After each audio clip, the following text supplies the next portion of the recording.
मंगलाचरण।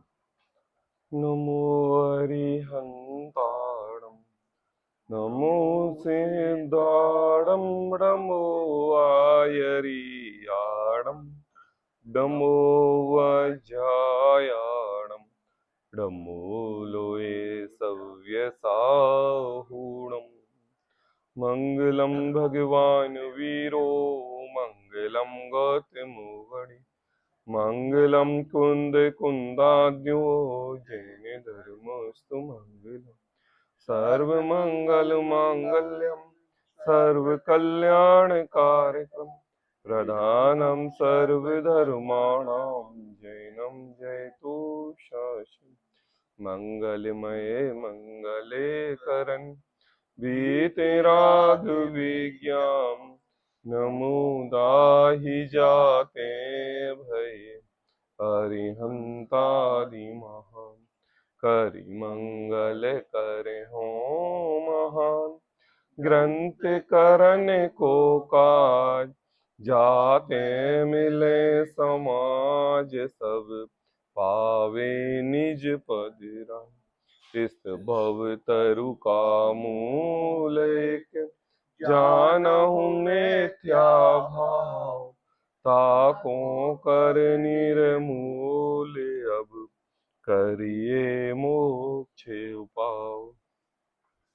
आचार्य कल पंडित टोडरमल जी की अनुपम रचना मोक्ष मार्ग प्रकाशक ग्रंथ पृष्ठ क्रमांक 233। मोक्ष तत्व का अन्यथा रूप टोडरमल जी यहाँ पर चर्चा कर रहे हैं। यह व्यवहाराभासी का प्रकरण इस जीव को निश्चय की रास्ते पर ले जाते हुए मोक्ष तत्व का निरूपण यहाँ किया जा रहा है।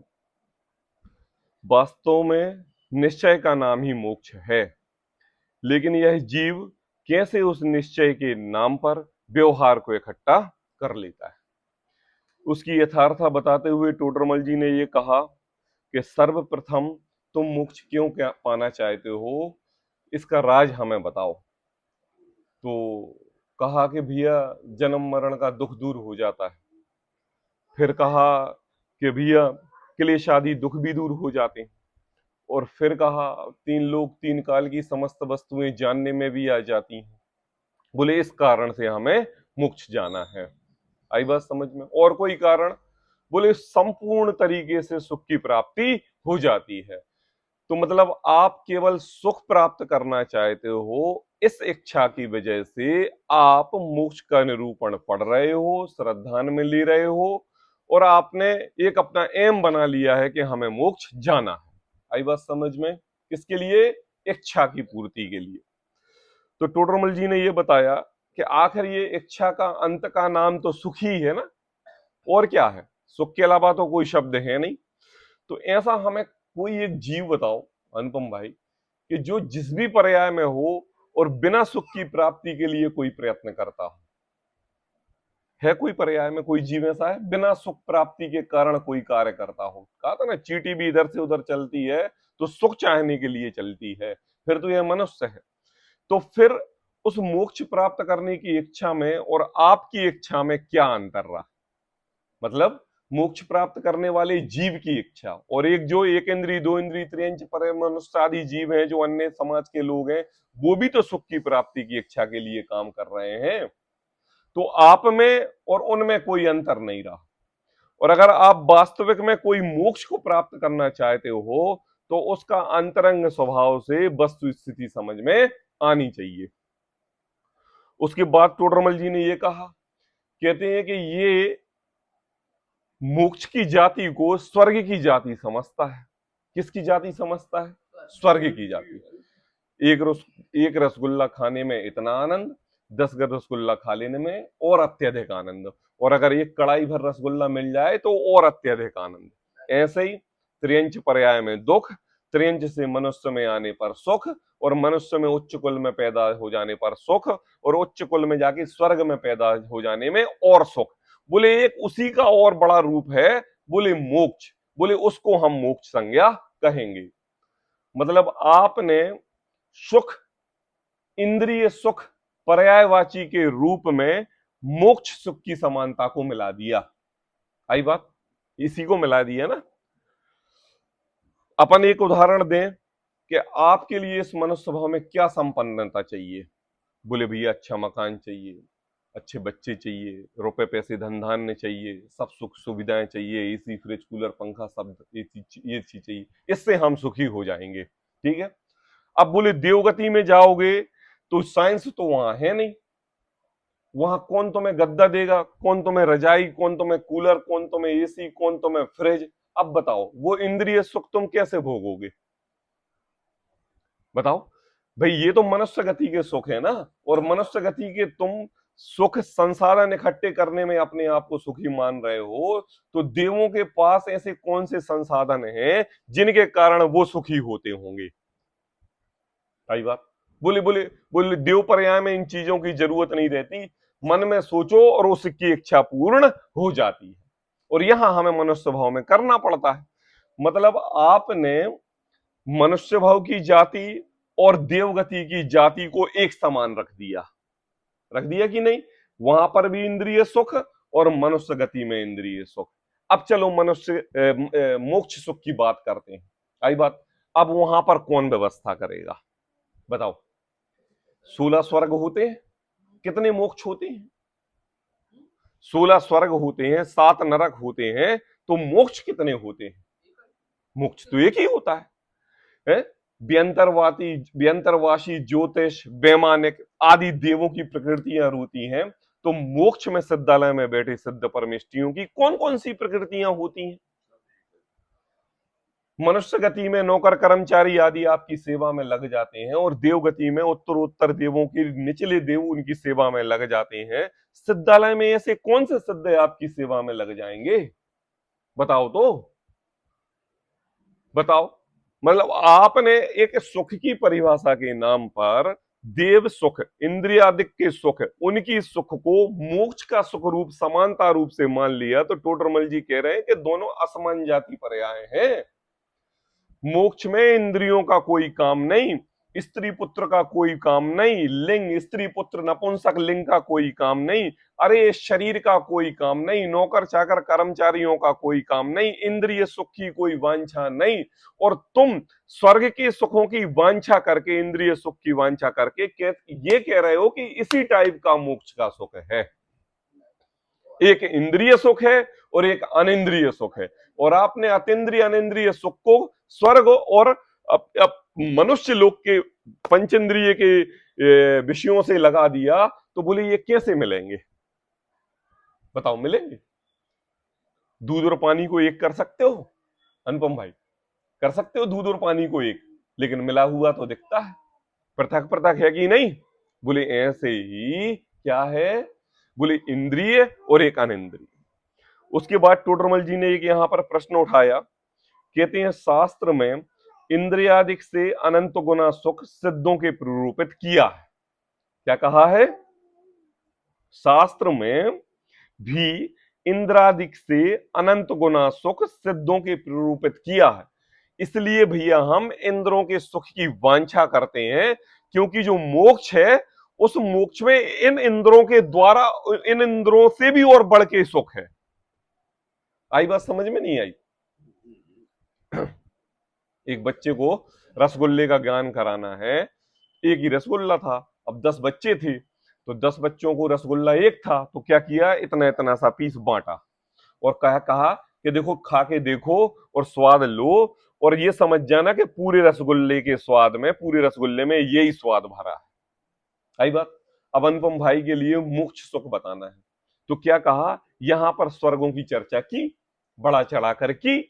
अकृत्रिम जिन चित्यालय के दर्शन करने जाते हैं, शमोचरण की रचना करते हैं, साक्षात भगवान तीर्थंकर परमात्मा की दिव्य ध्वनि सुनते हैं, इतनी इंद्राणियां रहती हैं, वैमानिक देव रहते हैं, सभी प्रकार के देव रहते हैं, अनेक कल्प वृक्ष रहते हैं, सब इच्छाएं पूर्ति हो जाती हैं। अरे 22-22 हजार वर्ष की आयु रहती है? हीरे मुकुट माणी मालाओं से सुसज्जित रहते हैं, सब प्रकार की सादर संपन्नता वहां पर मिलती है। आह क्या गजब है भैया। सुख की सुविधाएं तो स्वर्ग में ही मिलती हैं और कहीं नहीं मिलती। आई बात। अब आपके लिए बताया कि देखो ये जो तुम्हें स्वर्ग के सुख की कल्पना की गई ना, शास्त्रों में मोक्ष का सुख है इस स्वर्ग के सुख से अनंत गुना है। कितनी गुना है? कितना गुना? अच्छा, मतलब जब स्वर्ग का सुख इतना सुखीकारी है तो इस मोक्ष का सुख कितना सुखकारी नहीं होगा। और भले मानुस तुमने क्या समझ लिया है कि भैया मोक्ष वोक्ष तो ठीक है, स्वर्ग के सुख ही मिल जाए हमारे लिए वो ही बहुत है। आई बात समझ में? तो आपने क्या मान लिया? बोले स्वर्ग के सुखों की वांछा रूप कार्य करने लगे। अब दूसरी भ्रांति क्या हुई? आपने स्वर्ग के सुख की वांछा के लिए शुभ कार्य किए। क्या कार्य किए? व्रत, संयम, पूजा, उपवास आदि कार्य, मंद कषाय रूप परिणाम, स्वाध्याय संयम रूप प्रवृत्ति, व्रत संयम उपवास आदि कार्य है ना, ये कार्य किए। क्यों क्यों क्यों? क्योंकि स्वर्ग का सुख पता चल गया ना, स्वर्ग की सुख सुविधाएं पता चल गई ना। और वहां तक जाने का रास्ता क्या है ताजु? क्या रास्ता है? सुख, हमें स्वर्ग जाना है तो हमें कौन से रास्ते पर जाना पड़ेगा? हाँ, अशुभ के रास्ते पर जाना पड़ेगा कि शुभ के रास्ते पर? शुभ के रास्ते में। अब स्वर्ग जाने के लिए, शुभ के रास्ते पर चलने के लिए हमें शुभ रूप कौन सी क्रियाएं करनी पड़ेंगी?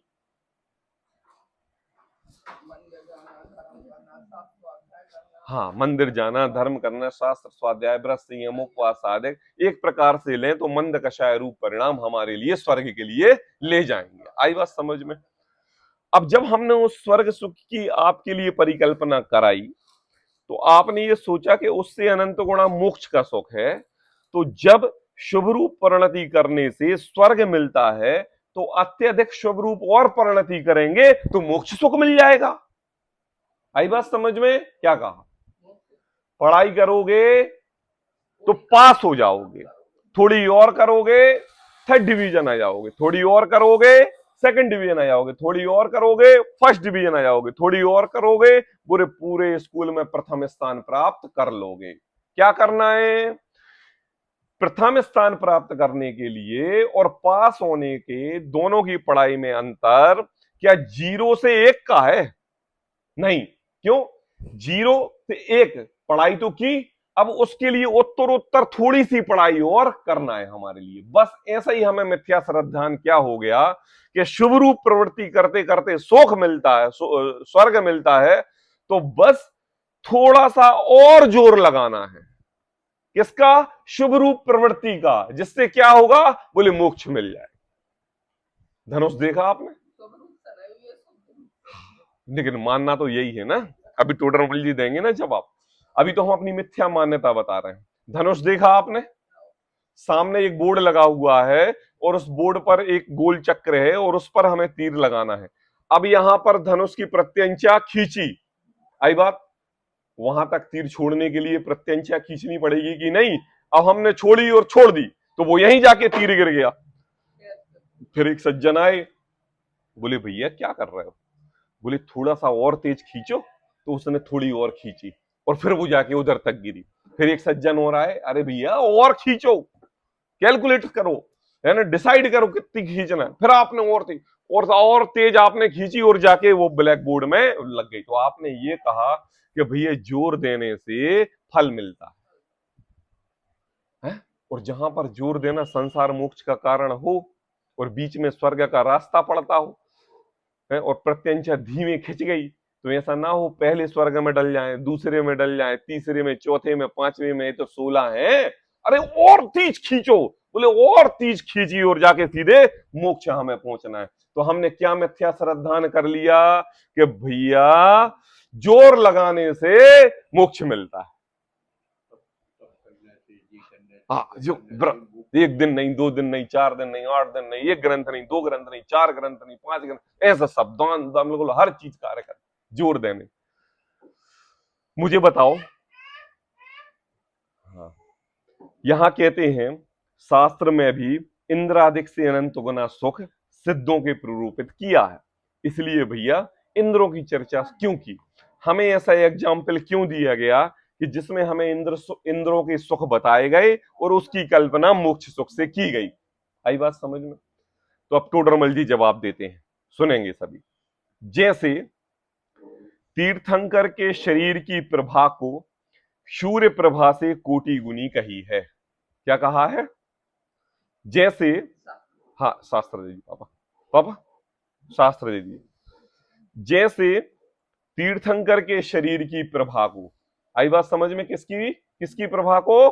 तीर्थंकर के शरीर की प्रभा को शूर प्रभा से कोटि गुनी कहिए। पहले प्रश्न समझ में आया कि नहीं आया, मुझे ये बताओ क्या है, कौन बताएगा मुझे? नहीं नहीं, मम्मी अब भी आई हैं जस्ट, तुरंत नहीं बोलना, पहले इस विषय समझना। राजुल बताओ प्रश्न क्या है? हाँ हाँ बताओ गुड़िया, प्रश्न बताओ, प्रश्न क्या है? हाँ नहीं, बताओ प्रश्न क्या है? अनुपम भाई बताओ प्रश्न क्या है? बताओ पापा। हाँ हाँ हाँ हाँ ये सुख के लाने हाँ अपन ने मोक्ष सुख मान लिया, हाँ हाँ तो वो के लाने अब जो उदाहरण दे रहे हैं, हाँ हाँ हाँ मोक्ष सुख इम में नन्या अब हाँ, अब बताओ मम्मी, आप बताओ प्रश्न बताओ। हाँ हाँ और बताओ बताओ। स्वर्गों की प्रभा तो इंद्रिय गम है, हाँ हाँ इंद्रिय है, हाँ और सिद्धों की मोक्ष की अतेंद्रिय है। देखो अभी प्रश्न समझ में नहीं आया किसी को, एक बार और समझा रहा हूं। देखो प्रश्न में पढ़ता हूं, शास्त्र में यहां वह कहता है, सामने वाला शिष्य प्रश्न कर रहा है, इसके पीछे प्रकरण चल रहा था ना, तो उसमें शिष्य ने क्या कहा था कि देखो भैया, अगर हमें मोक्ष सुख को बताना है ना, तो पहले स्वर्ग के सुख की कल्पना करनी पड़ेगी आपके लिए, फिर उसके बाद हम मोक्ष सुख बता सकते हैं। ठीक है, तो टोडरमल जी ने इस बात का खंडन करते हुए कहा कि देख भाई, स्वर्ग का सुख तो इंद्रिय सुख है और मोक्ष का सुख तो अतीन्द्रिय सुख है। दोनों की जाति अलग अलग है, दोनों के रास्ते अलग अलग हैं। स्वर्ग के सुख से मोक्ष सुख मिल जाएगा ऐसा नहीं है, और मोक्ष सुख प्राप्त करने के लिए पंचेंद्रिय के भोगों की इच्छा करो भी ऐसा भी नहीं, दोनों के रास्ते अलग अलग हैं। फिर वो प्रश्न करता है, तो मुझे ये बताओ, स्वर्ग में इंद्रों के जो सुख हैं, आई बात किसके सुख है? इंद्रों के जो सुख है, उनकी जो गणना की गई है, मोक्ष सुख है, मोक्ष सुख, तो इंद्रों के सुख से अत्यधिक और ज्यादा गणना क्यों की गई? नहीं आई समझ में? नहीं नहीं, हाँ देखो देखो, हाँ क्यों की गई? मतलब तुमने मोक्ष सुख की गणना है वो पंचेंद्रिय विषयों से रहित होके ऐसा कोई उपमा अलंकार देते कि जिससे हमें एक अनिंद्रिय भगवान प्रभु आत्मा का दर्शन होता, लेकिन आपने उस अनिंद्रिय अदृश्य अशरीरी भगवान के सुख को इंद्रों के साथ मिला के, इंद्रों के सुख की सुविधाओं से मिला के गणना की है। तो मेरी दृष्टि में ये आ गया कि भैया, इंद्रों से ज्यादा अनंत गुना सुख मोक्ष में है, और जैसे इंद्रिय सुख इंद्रलोक भोगते हैं, वैसे ही कई अत्यधिक गुना इंद्रिय सुख मोक्ष में भोगते हैं। तो हमें तो ये मिसअंडरस्टैंडिंग हो गई कि नहीं? हो गई कि नहीं मिसअंडरस्टैंडिंग? हाँ नहीं, ऐसी हो गई, मिसअंडरस्टैंडिंग हो गई। देखो गलत फहमी, देखो उसे भी इंद्रिय सुख की वांछा हाँ वहां पे भी देखो, एक बालक ने टीवी पर बाइक देखी, क्या देखी? बाइक कैसे चलती है? बोले ऐसे स्टार्ट करते हैं, ऐसे करते हैं और पैर रखते हैं और दौड़ लग जाए और एकदम चलने लगती है। अब उसने जैसे टीवी में देखी और टीवी में देख के वो आया और चाबी लगाई और चालू की और ऐसा पैर रखा और एक्सीलेटर करा और दौड़ लगा दी। बाइक से दौड़ नहीं लगाई, किससे दौड़ लगाई? पैदल दौड़ लगाई ना। और कैसे चल रहा है वो आपने देखा हुआ, बच्चे कैसे चल रहे हैं, घूमते घूमते घूमते T T T T T T, side हो जाओ साइड हो जाओ साइड हो जाओ साइड हो जाओ साइड हो जाओ। ये क्या हुआ? ये क्या हुआ है? अब एक बालक मिला, अरे क्या कर रहे हो ये मूर्ख व्यक्ति, ये क्या कर रहे हो? बोले ये बाइक है क्या कोई? अरे बाइक ऐसी नहीं होती है। बाजार में गया और एक प्लास्टिक की थोड़ी सी कोई आर्टिफिशियल बाइक ली और बाइक को चलाते हुए अब वो वैसी एक्टिंग करके चला रहा है। आई बात समझ में? फिर उससे ये कहता है देख ये जो बाइक है ना, ऐसे ही बड़ी बाइक होती है। आई बात समझ में? ऐसे ही शास्त्रों में स्वर्ग के मोक्ष के सुख की वांछा के लिए तुम्हें मोक्ष का सुख वह आर्टिफिशियल बाइक के रूप में स्वर्ग के सुख रूप में दिखाया। आई बात? जबकि वह अपने आप में कैसा अनुभव कर रहा था? बताओ, वो जब वो बाइक चला रहा था वो कैसा अनुभव कर रहा था? वो मोक्ष सुख के रूप में अनुभव कर रहा था, क्योंकि यह जीव अनादि अनंत से सुख स्वभावी है ही। क्या कह रहे हैं? ये जीव अनादि अनंत से सुख स्वभावी है ही। आई बात? लेकिन उस सुख को भूला हुआ है, तो उस सुख को भूलना, उसको याद कराने के लिए इसको स्वर्ग की इच्छा बतलाई और स्वर्ग के सुख की बता के गुणा करके कहा कि देखो इससे अनंत गुणा मोक्ष का सुख है। हाँ, बिल्कुल। तो ये कंफ्यूज ये हो गया कि तुम ये बताओ फिर शास्त्रों में इंद्रों की सुख, स्वर्ग के देवों की सुख की गणना क्यों की गई? उनको भी संसारी कहते, उनको भी नारकी की तरह रोला धुला कहते, उनकी भी मंदार माला मुरझाते हुए दुख के वर्णन, रोधों के वर्णन करते, उनके भी दुखों को नारकी की तरह आपस में भड़ाने झगाड़ने वाले करते। ऐसा क्यों नहीं किया? क्यों उनकी बड़ा चढ़ाकर उपमा की शास्त्रों में? तो टोडरमल जी उसके लिए जवाब देते हैं शिष्य के प्रश्न के बाद। जैसे तीर्थंकर के शरीर की प्रभा को, किसके शरीर की प्रभा को? तीर्थंकर के सूर्य प्रभा से कोटि गुना कही है। सूर्य प्रभा मतलब सूर्य देख, सूर्य की प्रभा से और कोटि गुना किसकी आभा कही? अरहंत के शरीर की।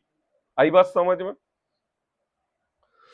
तो फिर समोसरण में बैठे जितने भी अनंत अनंत जीव हैं अरहंत परमिष्टि की तरफ देखते होंगे तो इस चकाचौंधी लगती होगी। क्यों क्यों क्यों?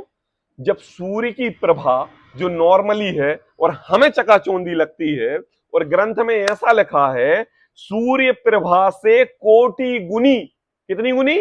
कोटि गुनी कही है। तो मुझे बताओ समोशरण में बैठे अरहंत देव तो किसी को दिखते ही नहीं होते, क्योंकि चकाचौंधी लगती होगी।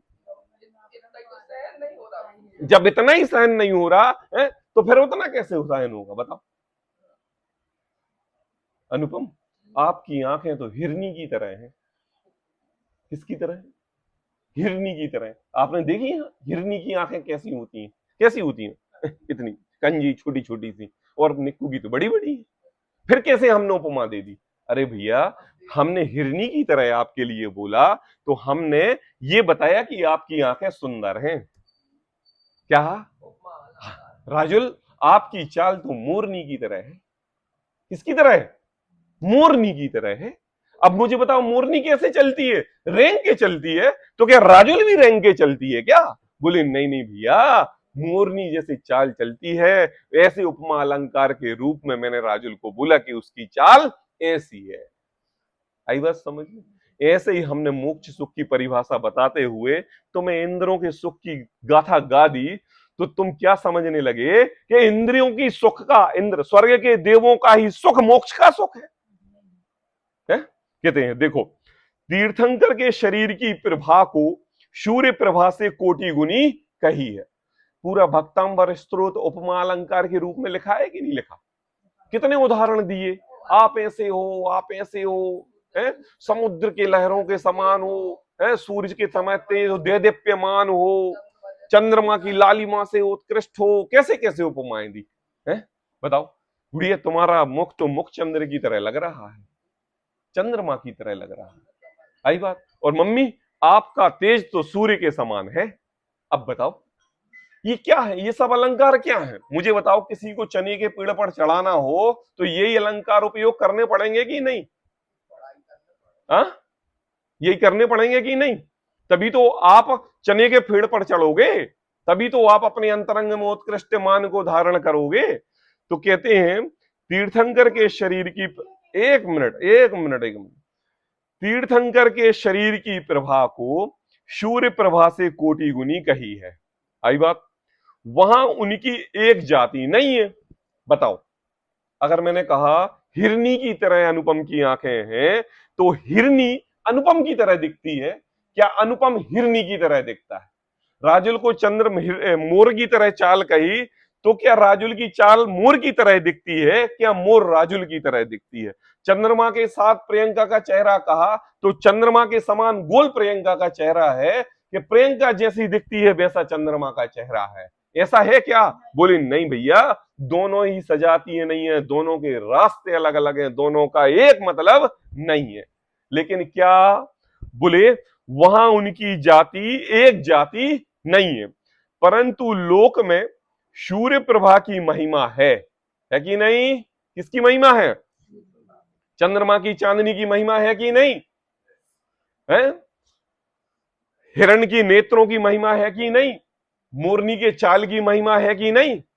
तो कहते हैं उससे भी अधिक महिमा बतलाने के लिए उपमा अलंकार कहते हैं। क्या कहे? उपमा अलंकार करते हैं कि नहीं? आपने प्रथमान योग के ग्रंथ पढ़े होंगे, तो पद्म पुराण जैसे ग्रंथ में अगर किसी की एक एक एक एक हरे भरे जंगल का अगर उपमा देना है तो कैसे कैसे उपमाएं दी जाती हैं, दो दो तीन तीन पेज तक उपमाएं चलती रहती हैं, है ना। अगर कोई राज्यसभा या कोई एक वो राजा महाराजाओं की पालकी निकल रही है तो ऐसे वृक्ष, ऐसे सुंदर वृक्ष लताओं की तरह सुसज्जित हैं, ज्वालामुखियों की तरह चमकीले, हो ऐसे ऐसे वो अलंकार दिए जाएंगे। तो क्या वास्तविकता में वैसे है? आई बात। अपन ने पढ़ा ना उपमा अलंकार, हिंदी साहित्य में हिंदी की परीक्षा देते हुए पढ़ा उपमा अलंकार। कौन बताएगा क्या कहलाता उपमा अलंकार?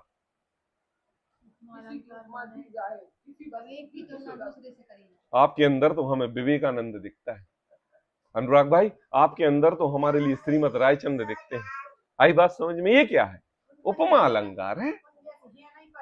हाँ हाँ, उपमा दी जाती, मतलब आपका 100 में से एक अंश भी उनकी तरह दिखाई दे रहा है तो आपने आपके प्रोत्साहन के लिए उनके गुण आपके अंदर और समाहित हो जाए इसके लिए उन जैसी आपकी उपमा कर दी। हाँ हाँ हाँ, तो कहते हैं कि देखो उपमा अलंकार करते हैं। उसी प्रकार सिद्ध सुख को इंद्रादिक सुख से अनंत गुना कहा है। क्या कहा है? उसी प्रकार सिद्ध सुख को इंद्रादिक सुख से अनंत गुना कहा है। बस उपमा दी है आपके लिए, वास्तविक अर्थ ऐसा है नहीं, जाति दोनों की अलग अलग है। सुख की गुण गा के हमने अगर मोक्ष सुख की आपके लिए वो उपमा दे दी तो उसको मात्र उपमा समझो, वास्तविक स्वर्ग का सुख मोक्ष का सुख है ऐसा समझने की जरूरत नहीं है। वहां उनकी एक जाति नहीं है, परंतु लोक में इंद्रादिक सुख की महिमा है। अब हम कैसे उदाहरण देंगे बच्चे को? हमें रसगुल्ला दिखाना है तो एक मीठेपन का तो एहसास कराना पड़ेगा, और मीठापन का एहसास करने के लिए चीनी तो खिलानी पड़ेगी, और चीनी तो स्वर्ग की है, तो हमने स्वर्ग की चीनी खिलाई और मोक्ष सुख का आनंद बताया। क्यों क्यों? क्योंकि परंतु लोक में तो इंद्रादिक सुख की महिमा है। बताओ, तुम 5 इंद्रियों के भोगों के इंद्रियों के प्रति लोलुप हो, और दूसरी बात एक स्वर्ग के देवों की देव बनने की इच्छा करते हो। दो बात करते हो कि नहीं? दोनों की दोनों बातें। क्या भैया? देखो पंचम काल में तो मोक्ष नहीं, स्वर्ग तो चले ही जाएंगे, और प्रत्येक के कार्ड पर स्वर्गवासी तो लिखा ही जाता है? और देखो भैया रास्ता तो एक ही है, तो भैया जाएंगे जैसे जैसे जैसे क्या 5 पांडव तप तप रहे थे तो बोले 3 पांडव तो मोक्ष चले गए, और 2 पांडव नकुल और सहदेव सरवार सिद्धि के देव बन गए जाके। तो भैया थोड़ी सी प्रत्यंचा कम खिंची और बीच में आ गए, रास्ता तो यही है। तो चलो अब हम एक काम करते हैं, पूर्ण सुख का आनंद प्राप्त करने का मोक्ष का रास्ता स्वर्ग के रास्ते से जाता है, इसलिए अब हम स्वर्ग की वांछा कर लेते हैं और मोक्ष सुख हमारे लिए मिल जाएगा। आई बात। देखो लोक में मतलब इस संसार में इंद्रादिक सुख की महिमा है। किसकी महिमा है? बताओ कौन सा समाज, कौन सा जीव स्वर्ग नहीं जाना चाहता? सब जाना चाहते हैं भाई, वहीं की नरक कोई नहीं जाना चाहता। उससे भी अधिक महिमा बतलाने के लिए उपमा अलंकार करते। बताओ। अच्छा चलो, अब तो ये बात हमें समझ में आ गई कि देखो भैया स्वर्ग का रास्ता अलग है और मोक्ष का रास्ता अलग है। अब अगर मैं आपसे पूछूं मम्मी मोक्ष का रास्ता कौन सा है, मुझे बताओ कौन से बाया नरक, बाया जम्बूद्वीप, बाया भरत क्षेत्र, बाया प्रथम दूसरे स्वर्ग, बाया सरवार सिद्धि, या बाया नव्य ग्रीवियक से शॉर्टकट लेके, या फिर या छपक श्रेणी मार के 7वें गुण स्थान से टर्न लेके सीधा, या फिर रास्ता बताओ हमें, बताओ रायजुल। जब जब टोडरमल जी ने ये कह दिया कि भैया स्वर्ग का रास्ता मोक्ष का रास्ता नहीं है, तो फिर मोक्ष का कौन सा रास्ता है? हाँ है, कहां कहां? अपने में है। अपने में, मतलब कौन सा रास्ता है? हम खोज रहे किस रास्ते को? ऊपर, ऊपर वाले रास्ते को। यहां जिनेंद्र प्रभु कह रहे हैं कि देखो भैया मोक्ष सुख का रास्ता अपने में है। किसका? कहां पर? कितने किसका किसका रास्ता है? मम स्वरूप है, मम स्वरूप है सिद्ध समान। मतलब आपने पहले नंबर तो इंद्रादिक सुख की गणना के कारण मोक्ष सुख की वांछा से रास्ता ये मान लिया कि सीधा है, बिल्कुल इधर से ऐसे, पहला स्वर्ग, दूसरा, तीसरा, चौथा, और फिर 9वें ग्रेवियक और मोक्ष, यहां जाना है। अब टोडरमल जी ने तुम्हारी स्टेयरिंग घुमाई, अरे नहीं भैया, तुम्हारा स्वर्ग से तुम्हारा मोक्ष जाने का रास्ता इधर से निकलता है। आत्मा के रास्ते, आत्मा के वास्ते, चल रे राही चल। कौन से रास्ते चलना? किसके वास्ते चलना? अब बताओ, पहला स्वर्ग, दूसरा स्वर्ग, तीसरा स्वर्ग, चौथे स्वर्ग, कौन से स्वर्ग के रास्ते? आत्मा के रास्ते, आत्मा के वास्ते। पर्यायों की धारणा है, पर्याय चाहिए, मनुष्य त्रयंच नपुंसक पर्याय चाहिए, एक इंद्री दो इंद्री पर्याय चाहिए, स्वर्ग के देवों की पर्याय चाहिए, कि अशरीरी पर्याय चाहिए है? तो किसके वास्ते जाना पड़ेगा? आत्मा के वास्ते जाना पड़ेगा है? स्वर्ग के इंद्रों के सुख की सुविधाएं देख के स्वर्ग की पर्याय की वांछा करोगे तो शरीर ही मिलेगा, और अध्यात्म रस से ओतप्रोत होकर अपनी आत्मा की वांछा करोगे तो अशरीरी शरीर मिलेगा। मम्मी इधर ध्यान दें, कहते हैं देखो, उपमा अलंकार करते हैं। फिर प्रश्न है कि यदि सिद्ध सुख और इंद्रादिक सुख की एक जाति जानता है, किसकी? सिद्ध सुख और इंद्रादिक सुख। यहां इंद्रादिक जो लिया हुआ है, आप लोग इन पंचेंद्रिय के प्रति सुख ज्यादा नहीं लगाना। इंद्रादिक मतलब पहले स्वर्ग के देव, दूसरे स्वर्ग के देव, तीसरे स्वर्ग के देव, चौथे स्वर्ग के देव, इन देवों को लगाना। पापा किसको लगाना है? देखो, वहां सिद्ध सुख और इंद्रादिक सुख की एक जाति जानता है। आई बात समझ में? सिद्ध सुख, सिद्ध सुख मतलब अशरीरी है ना। ऐसा निश्चय तुमने कैसे किया? प्रश्न है, नहीं है समझ। अब उस शिष्य कह रहा है, टोडरमल जी जब हमने तुमसे ये बात कही कि देखो भैया शास्त्रों में इंद्रादिक के सुख हैं, ऐसी बात कही है, और उसी की अत्यधिक कल्पना मोक्ष सुख की कर दी, लेकिन हमने अपने हृदय में मोक्ष सुख को अलग माना और इंद्रों के सुख को अलग माना। तुम इतने समझदार हो गए कि हमने इंद्रों की चर्चा की और तुमने उस इंद्रों के सुख को मोक्ष के सुख में मिला लिया। ये प्रश्न टोडरमल जी के सामने सामने बैठा हुआ शंकाकार कह रहा है, उंगली उठा के। कैसे उंगली उठा के कह रहा है? कि वह सिद्ध सुख और इंद्रिय सुख की एक जाति जानता है। आई बात? कौन? तुम से आप लोग, सब लोग। ऐसा निश्चय तुमने कैसे किया? ऐसा निश्चय तुमने कैसे कर लिया? अपने आप को बड़ा विद्वान पंडित समझते हो है? हमने क्या पढ़े लिखे नहीं है क्या? हम इस शास्त्र स्वाध्याय हमने नहीं किया क्या? हम जानते नहीं है कि भैया इंद्रों का सुख पंचेंद्रिय सुख है और सिद्धों का सुख अनिंद्रिय सुख है? हम सब जानते हैं। तुमने एक में एक क्यों मिलाया? अब टोडरमल जी के ऊपर उंगली उठ गई। सारी समाज एक तरफ हो के टोडरमल जी की तरफ उंगली उठा रही है? मतलब तुम खिसर पे बींगे निकालने के लिए बैठे हो हमारी है? कैसे मिला लिया? मतलब तुम कुछ भी सोच लोगे और हम समझ लेंगे। अब टोडरमल जी जवाब देते हैं, देख भाई, धर्म साधन का फल स्वर्ग मानता है। ये देखा टोडरमल जी ने, क्या देखा? धर्म करने से क्या मिलता है? स्वर्ग मिलता है। पुण्य करने से स्वर्ग मिलता है। व्रत संयम उपवास आदि करने से स्वर्ग मिलता है। जो भी व्यक्ति हमें समाज में मिला, हमने उससे पूछा क्यों भाई अभिषेक क्यों करते हो? भैया पुण्योदय मिलता है, स्वर्ग मिलता है, सुख सुविधाएं मिलती हैं। कोई ने ये जवाब नहीं दिया कि भैया मोक्ष मिलता है। क्या दिया? बोले सुख सुविधाएं संपन्नता ही मिलती हैं। तो कहते हैं जिस धर्म साधन का फल स्वर्ग मानता है, उसी धर्म साधन का फल मोक्ष मानता है। भाई आई बात समझ में है? जब हमने मोक्ष की बात की तो आपने ये कहा कि भैया पुण्य करते करते हमें मोक्ष हो जाएगा। जब हमने मोक्ष सुख की बात कही तो आपने ये कहा भैया अभिषेक करते करते मोक्ष हो जाएगा।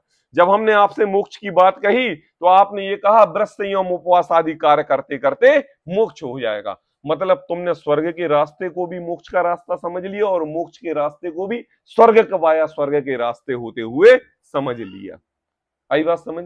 इसलिए तो हमें भ्रांति हो गई। क्या भ्रांति हो गई? कि तुमने दोनों के एक ही रास्ते मान ली। जिस धर्म साधन का फल स्वर्ग मानता है, उसी धर्म साधन का फल मोक्ष जानता है। कोई जीव इंद्रादिक पद प्राप्त करें, कोई मोक्ष प्राप्त करें, वहां उन दोनों को एक जाति के धर्म का फल हुआ मानता है। आई बात? अब देखो क्या हुआ। अभी 5 पांडवों का उदाहरण दिया था ना कि भाई 3 तो चले गए ऊपर और 2 रह गए, और दोनों ने क्या बोली, जब हमने आंखों से देखी थी तो 5 के 5 पांडव शिला पर खड़े होके खड़गासन में आत्मा का ध्यान कर रहे थे। किसका ध्यान कर रहे थे?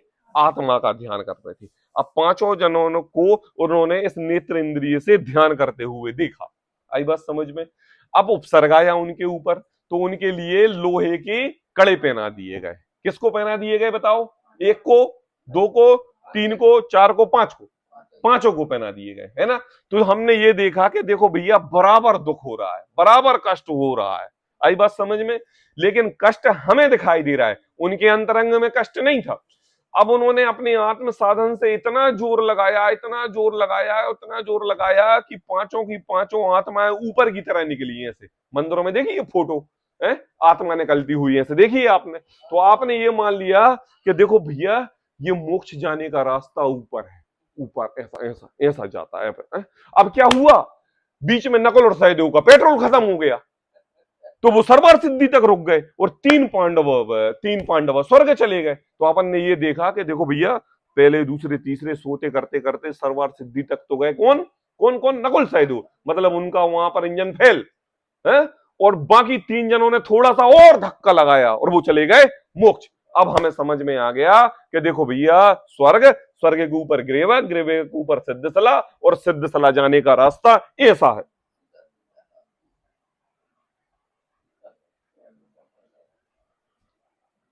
धर्म साधन का फल स्वर्ग मानता है और उसी धर्म साधन का फल मोक्ष मानता है। कोई जीव इंद्रादिक का पद प्राप्त करे, कोई मोक्ष का पद प्राप्त करे, वह दोनों की जाति के धर्म का फल हुआ मानता है। किसका फल मानता है? धर्म का फल मानता है। राजेंद्र जी पंडित जी का एक भजन है, मोक्ष के बाहर कोई मंजिल नहीं। क्या कहा? हम क्या कहते हैं कि देखो मोक्ष के एक रास्ता है, एक जगह का नाम है, और हमें एक मोक्ष की प्राप्ति करनी है। आई बात? तो हमें टिकट कटानी पड़ेगी, स्टेशन जाना पड़ेगा, टिकट लेनी पड़ेगी, तब जाके हमें मोक्ष जाएगा। तो भजन के माध्यम से यहाँ पर बात प्रस्तुत की गई कि देखो भैया कोई मोक्ष कोई अलग चीज नहीं है। मोक्ष कोई ऐसी चीज नहीं है कि जिसको प्राप्त करना पड़े।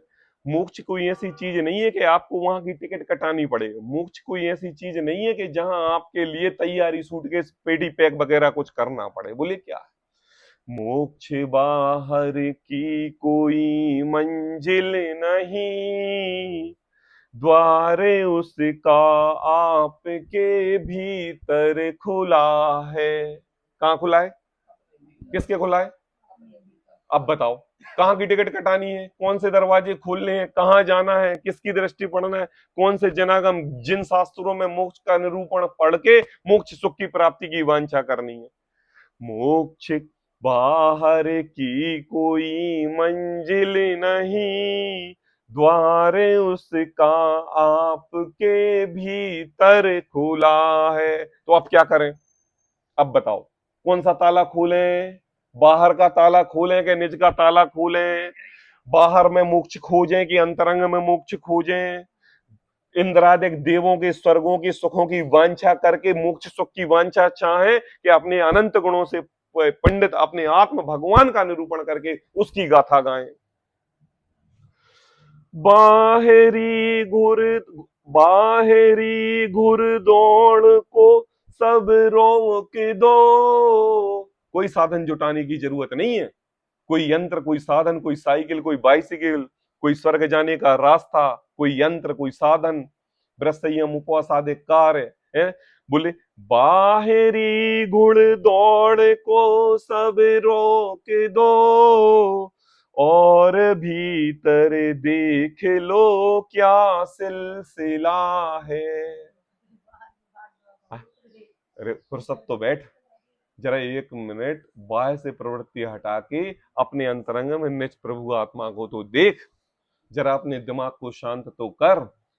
शांति से बैठो, कहते शांति से बैठो, बैठो बैठो बैठो, ज्यादा दिमाग मत चलाओ, है ना, दिमाग मत चलाओ, शांति से बैठो। तो भगवान आत्मा शांति से ही मिलेगा कि दिमाग चलाने से मिलेगा? और भीतर देख लो क्या सिलसिला है ना। बाहर के ग्रंथ तो बहुत पढ़े, बाहर की महिमा तो बहुत गाई, जरा अपने अंतरंग के आत्म परिणामों के ग्रंथ तो खोल के देख ले। आखिर ये ज्ञान कैसी वस्तु है, ये ज्ञान का गुण कैसा है कि प्रत्येक द्रव्य हमारे लिए स्पष्ट झलकने में आते हैं, लेकिन यह मोह क्यों उस ज्ञान पर हावी हो जाता है और हम उस पर राग करने लगते हैं। ये ज्ञान हमारा द्वेषी नहीं है, हम इसको द्वेषी बनाते हैं। ये ज्ञान हमारा शत्रु नहीं है, ये तो मित्र है, ये तो ज्ञान दर्शन स्वभाव है, आत्मा का गुण है। लेकिन हम नित्य प्रति समय इस ज्ञान को देखते हैं और जिस ज्ञेय पर लगाते हैं ये हमें शत्रु की तरह दिखता है।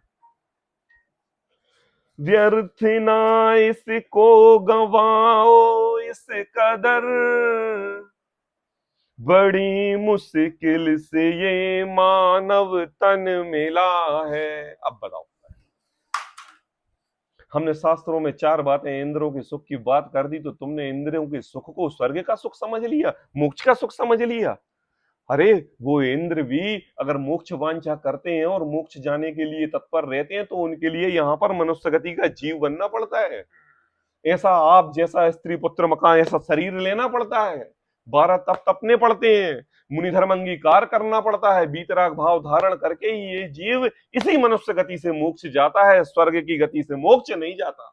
और तुम उसकी कल्पना कर रहे हो, उसके सुख चाहिए और उसकी तुच्छ कल्पना के कारण तुम मोक्ष सुख का निरूपण उससे मिला रहे हो। बताओ, जिसका रास्ता मनुष्य गति से हो रहा है, जिस मोक्ष सुख का रास्ता किस गति से निकल रहा है? मोक्ष गति, मनुष्य गति से निकल रहा है। बड़ी मुश्किल से ये मानव तन मिला है, डूब कर अपने में खुद को जाने लो। अब क्या किसको खोजना पड़ेगा? खुद को। जैन दर्शन की यही तो एक कला है। अब बताओ कौन सा धर्म तुम्हारे लिए अपने में डूबने की बात बताएगा? एक जैन धर्म भी तो है, एक जैन आराधना ही तो है जो तुम्हें स्वयं भगवान है, तू स्वयं भगवान है, तू ज्ञानानंद स्वभावी है, तू ज्ञान दर्शन से युक्त है, प्रत्येक कण कण में भगवान है। इसका मतलब ये कि प्रत्येक जीव राशि में भगवान आत्मा की तरह पूर्ण सुख निराकुल आनंद जैसी जीव राशि। कहते हैं जिसके, देखो ऐसा तो मानता है जिसके साधन थोड़ा होता है वह इंद्रादिक पद प्राप्त करता है और जिसके संपूर्ण साधन होता है वह मोक्ष प्राप्त करता है। ऐसा मान लेता है ये जीव भ्रम के कारण।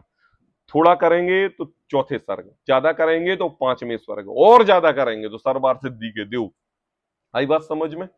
तो कहते हैं कि जिसके साधन थोड़ा होता है ना, वह इंद्रादिक पद प्राप्त करता है और जिसके संपूर्ण साधन होता है वह मोक्ष पर प्राप्त करता है। आई बात समझ में? परंतु वहां धर्म की जाति एक जानता है। आई बात समझ में? इसलिए जो कारण की एक जाति जाने। अब देखो टोटरमल जी एक बात कह रहे हैं, हमारे लिए व्याकरण से समझा रहे हैं। किससे समझा रहे हैं? व्याकरण से। कैसे? इसलिए जो कारण की एक जाति जाने, मेहनत करने से पैसे आते हैं, मेहनत करने से पैसे आते हैं। जब मेहनत करने से पैसे आते हैं तो अरबपति करोड़पति आदमी तो बिल्कुल मेहनत नहीं करता, उसके पैसे बहुत आते हैं। और एक लेबर सुबह से लेके शाम तक बोझा ढोता है, उसके तो पैसे बहुत कम आते हैं। नहीं नहीं नहीं नहीं, ऐसी बात नहीं, मेहनत करने से पैसे आते हैं। हमने तो यही माना है, उसने मेहनत की तब पैसे आए। तो हमने क्या मान लिया? बोले पैसे कमाने की जाति को मेहनत करना मान लिया। क्या मान लिया? ऐसे ही सुख की प्राप्ति को प्राप्त करने के लिए, मोक्ष सुख और स्वर्ग सुख की प्राप्ति प्राप्त करने के लिए हमने कार्य करने, क्रिया रूपी साधन का काम करने के लिए मान लिया। अब उसमें जो ज्यादा कार्य करेगा वो मोक्ष चला जाएगा, और जो कम साधन करेगा, कम पुरुषार्थ करेगा, वो स्वर्ग में अटक जाएगा। बताओ अनुपम भाई, अपन ने पैसा कमाया मेहनत से कमाया कि आराम से कमाया? जल्दी जोर से बोलो। मेहनत से कमाया। तुम मुझे बताओ, कल एक ट्राली रेत आई थी और एक ट्राली रेत लेबर ने ऊपर चढ़ाई, अपन ने पैसे कमाने के लिए उससे ज्यादा मेहनत की कि उससे कम मेहनत की? कम। लेकिन अपने पास पैसा ज्यादा क्यों आ गया, उसके पास पैसा क्यों नहीं आया? हाँ, अपन दिमाग, अच्छा दिमाग और मेहनत दोनों, वो दिमाग नहीं चला रहे। बीवी है, बच्चे हैं, घर है, परिवार है, माता पिता है, कुटुंब है, सगे संबंधी है, तुम कितना दिमाग चलाओगे? आप शादी के लिए एक दिन जाओगे, वो 4 दिन के लिए जाएंगे, आपसे ज्यादा दिमाग चलाते हैं वो। उनकी अपेक्षाएं कम है, आपकी अपेक्षाएं ज्यादा है। इच्छाएं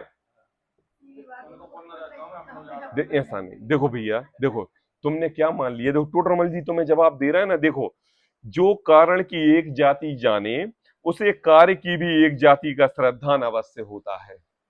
आई बात समझ में? तुमने कह दिया मेहनत करने से पैसे आते हैं, तो जब जब तुम्हें कोई बड़ा आदमी दिखेगा तुम यही कहोगे कि इसने मेहनत की, इसने मेहनत की, इसने मेहनत की। हम तुम्हें यह समझाना चाह रहे हैं कि भाई साहब, मेहनत करने से पैसे नहीं आते हैं। टोटरमल जी क्यों बैठे हैं यहां समझाने के लिए? टोटरमल जी ये कह रहे हैं कि तुम अपनी प्रत्यंचा ज्यादा जोर से खींचोगे तो मोक्ष चले जाओगे, ऐसा नहीं है। और कम खींचोगे तो पहले दूसरे स्वर्ग में अटक जाओगे, और बेचारे जो नहीं खींचेंगे तो मनुष्य में, और पता चला कि प्रत्यंचा उल्टी हो गई, ऐसी खींच दी तो नरक चले जाओ। अरे भैया ऐसा नहीं है। देखो, जो कारण की एक जाति जाने, उसे कार्य की भी एक जाति का श्रद्धान अवश्य होता है, रास्ते पे उसी चलता है। क्योंकि कारण विशेष होने पर ही कार्य विशेष होता है। आई बात? कैसा कैसा कैसा? कारण विशेष, पैसे कमाने का कारण है तो उस रूप कार्य विशेष हो रहा है। आई बात? सोते सोते पैसे आएंगे नहीं, दुकान खोलनी पड़ेगी, ताला खोलना पड़ेगा, माल बेचना पड़ेगा, वसूली करने जाने पड़ेगी, तब पैसे आएंगे। है ना? नियम है ना? क्या? हाँ हाँ, वो देखो वही तो बता रहे हैं, क्योंकि कारण विशेष होने पर ही कार्य विशेष होता है ना? इसलिए हमने यह निश्चय कर लिया कि उसके अभिप्राय में इंद्रादिक सुख और शुद्ध सुख की एक ही जाति का श्रद्धान है। पता क्यों क्यों क्यों भ्रांति हो गई टोडरमल जी को? इसलिए भ्रांति हो गई कि राजुल को जाना था पहले स्वर्ग, तो केवल राजुल भगवान के सामने ऐसे बस दर्शन करती थी और आ जाती थी। हमने उससे पूछा, राजुल तुम अष्ट द्रव्य से पूजा क्यों नहीं करती? तो राजुल ने जवाब दिया, अरे भाई इतना पुण्य हमें नहीं करना, बस स्वर्ग चले जाएं इतना ही बहुत है। फिर अनुपम भाई मिले। अनुपम भाई भगवान को अष्टांग नमस्कार करके द्रव्य से पूजा कर रहे थे। तो मैंने उनसे पूछा, अरे भाई तुम अष्ट द्रव्य से पूजा क्यों कर रहे हो? तो देखो भैया, बहुत रुल्ली है संसार में, अब जरा स्वर्ग के सुख की वांछा है तो मैं अनंत काल अपना स्वर्ग में बिताना चाह रहा हूँ। हाँ हाँ हाँ हाँ हाँ, वेतना तो व्यतीत कर ले। हाँ, टाइम तो काटना है, अब सर्वपणी उत्सर्पणी काल। फिर गुड़िया मिली, तो भैया वो स्वाध्याय भी कर रही थी। तो हमने उनसे पूछा कि भैया तुम इतना स्वाध्याय कर रही? देखो भैया, हमें तो सर्वार्थ सिद्धि के देव बनना है। आई बात समझ में? अब ऐसे करते करते करते करते मुझे मम्मी मिली, और मम्मी अष्टांग नमस्कार किया, अष्टद्रव्य से पूजा की, स्वाध्याय स्वयं का किया, और फिर वहां बैठे हुए समस्त श्रावकों के लिए स्वाध्याय पढ़ के भी सुनाया। तो मैंने उनसे बोला कि भैया बताओ ना, तुमने ये स्वाध्याय क्यों किया? बोले हमें तो मोक्ष जाना है। कहां जाना है? मोक्ष। आप, हाँ, बीच में नहीं अटकना, कहां जाना है? मोक्ष। तो मतलब आपने दर्शन करने के मात्र के भाव को पहला स्वर्ग, पूजन करने के भाव के मात्र को दूसरा स्वर्ग, पूजन, अष्टांग नमस्कार और जिरवाणी सुनने के भाव को तीसरा। अब ऐसे ऐसे 16 आदमियों ने अपनी कैटेगरी बना ली और मम्मी उच्चतर रूप से सब काम कर रही है बराबर, 1 2 3 4 5 6 16, और इसको मोक्ष सुख मान लिया। मतलब तुमने जितने भी साधन किए, उस साधन में तुम्हारे अंतरंग में वांछा स्वर्ग के सुखों की थी, इसलिए तुम उसको अपने कार्य रूप परिणमा रहे थे। इसलिए हमें यह भ्रांति हो गई कि तुम्हारे इन कार्यों में केवल इंद्रादिक के सुख है, मोक्ष सुख की कोई वांछा नहीं है। क्योंकि तुमने जाति ही अलग में ला दी। जात, मुझे बताओ, चलो छोड़ो, समय हो गया, कल करेंगे इसकी थोड़ी सी चर्चा, है ना। तो देखो, क्योंकि कारण विशेष होने पर कार्य विशेष होता है, इसलिए हमने क्योंकि कारण विशेष होने पर ही कार्य विशेष होता है, इसलिए हमने यह निश्चय किया कि उसके अभिप्राय में इंद्रादिक सुख और सिद्ध सुख की एक जाति का श्रद्धान है। इसलिए हमने क्या कहा? सिद्ध सुख को और इंद्रिय सुख की एक जाति मानते हुए तुम्हें देखा। ये बात आज टोडरमल जी ने कही। इसकी अपन कल विशेष चर्चा और कर। सहजानंदी